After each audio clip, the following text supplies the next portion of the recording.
Democratic Party Chairwoman for Engagement, Nina Turner. Senator? Thank you, Madam Chair. Great to see you. You as well. Thank you, Madam Chair. I appreciate the introduction and the opportunity to do some truth-telling when it comes to the GOP presidential candidates. As we know, Republicans aren't just holding their first debate in Cleveland. They'll be back in this beautiful city for their 2016 convention next year.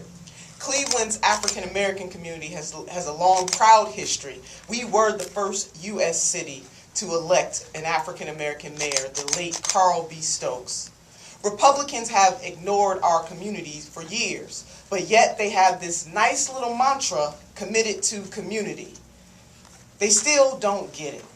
They can't win over new voters by changing the tone of their message. They need to change the content of their message, their policies, and their actions toward our community. I don't know if any Republican tonight will finally do what is right and stand up for voting rights. I thought it was absolutely ridiculous when I saw the tweet go out from the RNC that said, "Today we honor the sacrifices and accomplishments and the memories of those who pushed for the Voting Rights Act." Seriously, I am sure that the freedom fighters of the 60s, those who have gone on and those who are with us today, are not enjoying that irony. If they really, really, really want to honor the sacrifices of those who gave of their blood, their sweat, their tears, and their livelihood when it comes to access to the ballot box, they would push the new and improved Voting Rights Act that is in the Congress right now, and they would stop suppressing the vote throughout states throughout this country. And right here in the great state of Ohio, that has happened as well. So again, the empty rhetoric of them being committed to community is very hollow. These Republican candidates have been obsessed with worrying about being left out off of the debate stage, as the chairwoman has talked about, but they don't care about taking away access to the ballot box. And it should be lost on no one that people who run for office for a living would have the pure, unadulterated gall to try to suppress the vote, yet they come to the great city of Cleveland, the great swing state of Ohio, and debate. Let's look at Wisconsin.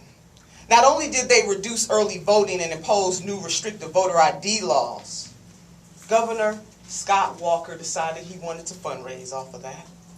We know right here in this room, in the state of Ohio and all across the country, that most of these voter suppression laws have a disproportionate impact on African Americans, Hispanics, and other communities of color, women, students, and the poor.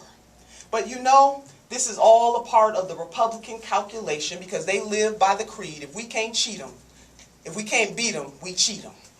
And they have done that through redistricting and also by suppressing the vote.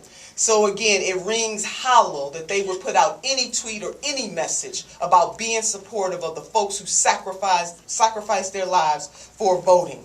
This is no way to move a democracy forward. The more people who participate in a democracy, the better it is. But the Republican candidates for president, they just don't get it. And now it is my pleasure to turn things over to my partner in all things good,